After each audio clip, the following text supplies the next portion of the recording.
देखो एंगल क्या होता है, ये हमारी वन लाइन है, ठीक है, ये अनदर लाइन आई और इस पॉइंट पे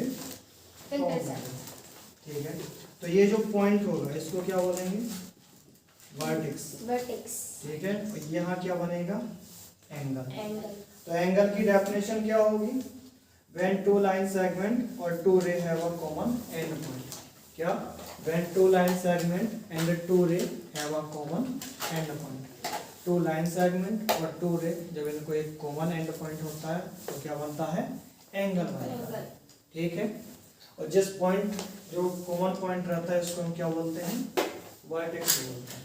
तो यहाँ से आते हैं टाइप्स ऑफ एंगल, यहाँ से क्या आते हैं, टाइप्स ऑफ एंगल, क्या आते हैं अब, टाइप्स ऑफ एंगल। क्या हो गया इसको, ये क्या निशान। अब देखो टाइप्स ऑफ एंगल में पहला क्या आता है, एक्यूट एंगल। एक्यूट एंगल क्या होते हैं, एक्यूट एंगल होते हैं ऑल एंगल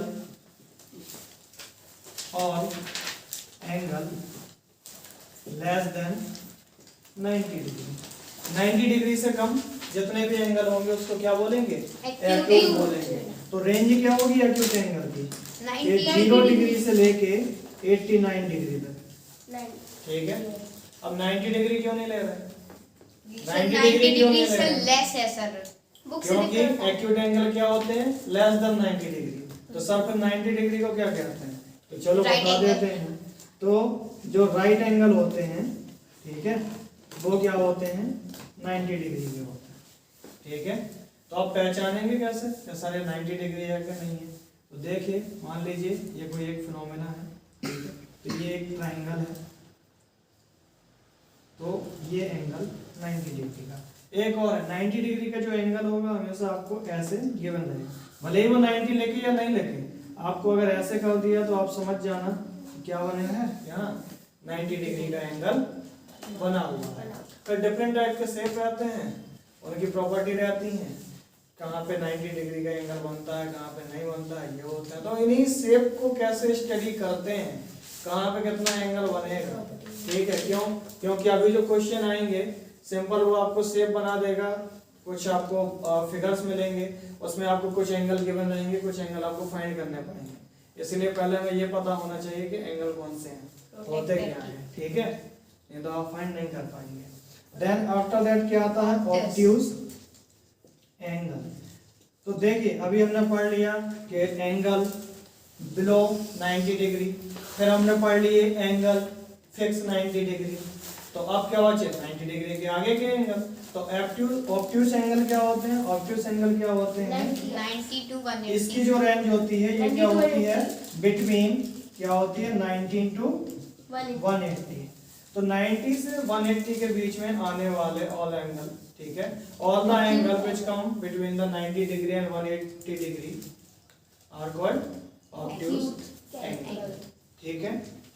तो देखिए ऑब्ट्यूज एंगल का क्या बनेगा कि ये जनरली आपको इस तरीके से दिखाई देंगे, ठीक है, ये ऐसे दिखाई। अब 90 तो आपने देख लिया था कि परपेंडिकुलर लाइन का, ठीक, अब ये आपको इस तरीके से दिखाई देंगे, ठीक है, जैसे 125 डिग्री, 110 डिग्री, इस तरीके से, ठीक है। बस आपको ये देखना है कि वो एंगल किससे ज्यादा होना चाहिए, 90 डिग्री से ज्यादा होना चाहिए और 180 डिग्री से कम होना चाहिए। बस इसके बीच में जितने भी आते हैं, तो ऐसे कौन से 91 से लेके आपका सब हो सकता है, पर जनरली ऐसे नहीं आते हैं कि 91, 92, 93 ये नहीं होते हैं, उसका फिक्स रहता है 120 का है, ठीक है, तो 130 का, 135 का है, कैसे एंगल है, ठीक है, 150 का।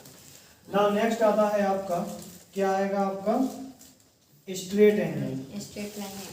स्ट्रेट एंगल दैट मीन कि सिंपल एक लाइन होगी और ये क्या होगा हमारा 180 डिग्री का। तो जैसे 90 डिग्री का क्या होता है, सिंपल एक ऐसी लाइन हो जाती है, ऐसे स्ट्रेट एंगल क्या होती है, बिल्कुल स्ट्रेट लाइन होती है, उस पर एक एंगल बनता है वो 90 डिग्री, उस 180 डिग्री का, ठीक है। अब इसके बाद एंगल पे कितने बचे, तो यहाँ पे अभी भी हमारे पास काफी सारे एंगल बचे हुए हैं, ठीक है, तो उनको क्या करेंगे। तो अब जो एंगल बचे हैं यानी कि रेंज कितनी होगी, 180 डिग्री से 360 डिग्री के बिटवीन, ठीक है, या between 180 degree 180 degree to 360 degree. तो इसको क्या बोलते हैं? Reflex angle. ठीक है, याद रखना, बिटवीन बोला है मैंने। ठीक है, यानी कि 180 डिग्री से ज्यादा होगा और 360 डिग्री से कम होगा, क्योंकि 180 क्या होता है? स्ट्रेट लाइन, और 360 डिग्री क्या होता है? पूरा सर्कल। ठीक है।